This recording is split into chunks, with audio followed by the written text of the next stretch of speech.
This is an NBC News special report. Good evening and thanks for watching NBC News. My name is Joanne Mathew and these are our top stories today. Fury on the streets of Paris forces the French president to leave the G20 summit early. What's behind? Some of the worst riots that the nation has seen in decades. The CEOs of medical companies are now responding to a new documentary about the healthcare industry. The film is called The Bleeding Edge and it speaks with patients suffering apparent complications from medical devices such as the cobalt hip replacement and the eSure permanent birth control device. The film places responsibilities on the CEOs who knowingly sent these devices out to market and tried to silence the many victims who have suffered for the sake of their greed. Award-winning CEO Mike Shea, who some consider to be the father of medical technology, are here in the studio today with our reporter Stella Perrault. Thank you for joining us today, Mr. Shea. The Bleeding Edge has recently called attention to the recent devices that your company put out that were faulty. Did you, in fact, know the risks associated with the products? And if so, why did you knowingly put them out?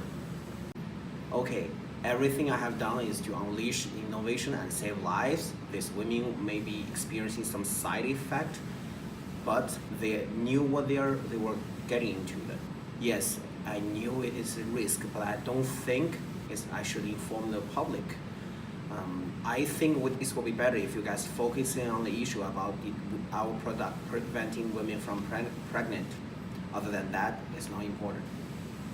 Your 5 products have wreaked havoc on the lives of thousands of women. Some women's intestines fell out of their bodies after robotic surgery. Others died. What do you have to say about this? First, those numbers are overly exaggerated. The numbers are only under a few thousand. And second, what are some lives and the grantee scheme? A few people have to suffer for the greater good. I'd rather their lives than someone more important.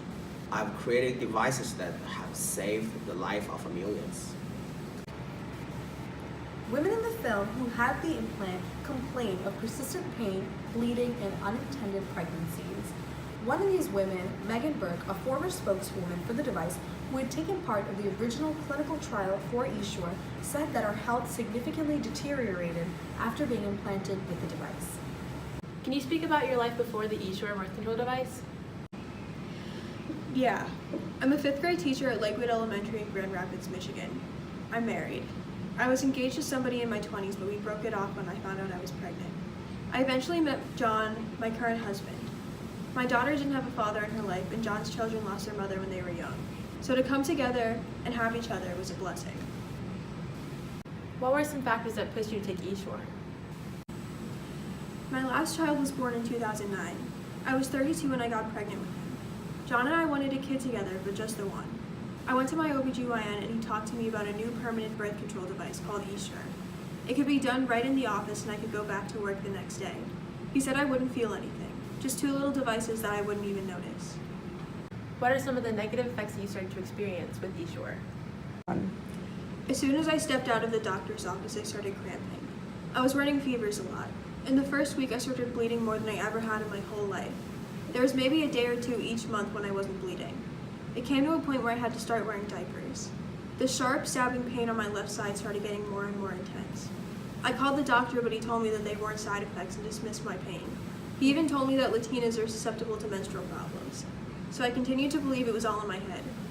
Later, I made an appointment to go in and have an exam, and the doctor said I should have an ultrasound. He said that it looked like the eSure device was in my uterus and we need to get it out. I agreed, and when I woke up, the doctor told me everything looked good and to go home and rest. After the procedure, I started having problems again. I started bleeding again. At one point, I was at the hospital and had an IV in my arm, and blood just started exploding out of me. There were large clots all over the floor. And how has this affected your life? Eventually, I couldn't function as a wife to my husband, and he left me with the kids. I've had a headache since 2011, and it doesn't go away. It gets worse at night, and I have to use a cervical spine stretcher to alleviate pain. eSure has completely ruined my life, and Mr. Shea's selfishness has not affected my life only, but the lives of millions of other women, and he should suffer because of this. And what are some challenges that you found while facing this case? I've had my fair share of run-ins with the law, and unfortunately, that's prevented the courts as well as law enforcement from taking my case seriously. Issues that I've resolved and moved on from decades ago are being held against me today, and it's invalidating my struggles. If this case doesn't move forward in a positive way, women all over the country will continue to be affected by this, and it is beyond my understanding why my previous record will negatively affect the innocent women. Mike Shea's trial ended last week when it was announced that the plaintiff and the defendant agreed to a settlement. He's decided to stop selling eShore for business reasons. He said several factors made it less popular among U.S. women, including inaccurate and misleading publicity about the device. Women all over the country continue to face both mental and physical problems and are still searching for relief, while Mr. Shea continues to create more medical devices. Up next, we have a story about a British woman whose lips ballooned after a Botox party. Stay tuned. Much later.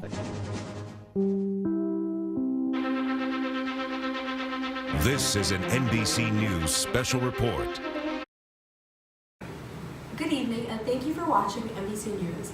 My name is Joanne Mathew, and these are our top stories for today. President Siri has signaled support for tracking humans in the U.S. A possible database for all humans was a point of contention between human rights groups and the government, but the recent ruling of Tech Corp v. Humanity has enabled the law to be enacted. All humans who do not comply and join the human registry by 2030 will be arrested, fined, and executed.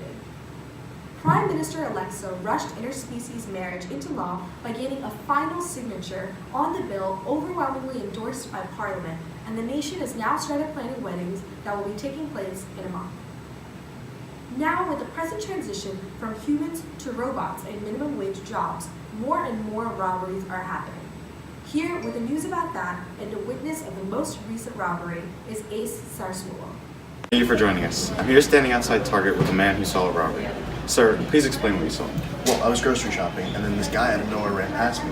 I don't think he paid for his stuff, but for some reason he got away with it. Did you see anyone else there, like security, for example? Stupid There was a robot, I hate you. Well, That's it's not my okay. job. Calling the Hate police. you, I stupid thought there's robot. a new situation going on. Stupid robot. I'll keep you guys informed, but I'll let you know what will happen. Police are arriving. Stupid Now robot. the police are here. Break it up! So I just had an update. The reason why the offender committed this attack is because robots have been taking humans' jobs for years now. That's the reason why she felt wrong, and that's why she committed the attack. I'll keep you updated, but for now, police are arriving at the scene. Well, there you have it, folks. Robots are taking our jobs. Back to you, Joanne. The police have arrested the woman who attacked the robot today. It was found that the woman in custody had many previous offenses, such as shoplifting and selling loose cigarettes. As Ace reported, the woman seemed to be distraught that robots are taking jobs away from their human counterparts. The woman has been charged with 12 years in prison for attacking such a high-ranking robot. The company behind H2DZ are also filing a lawsuit against the woman for violently attacking a robot who has been of great service to this country. Attacks like these are not just against the one robot, but against the entire company. We will not tolerate the senseless prejudice against a superior species. Anyone that continues to attack robots will be prosecuted, and we will not hold back.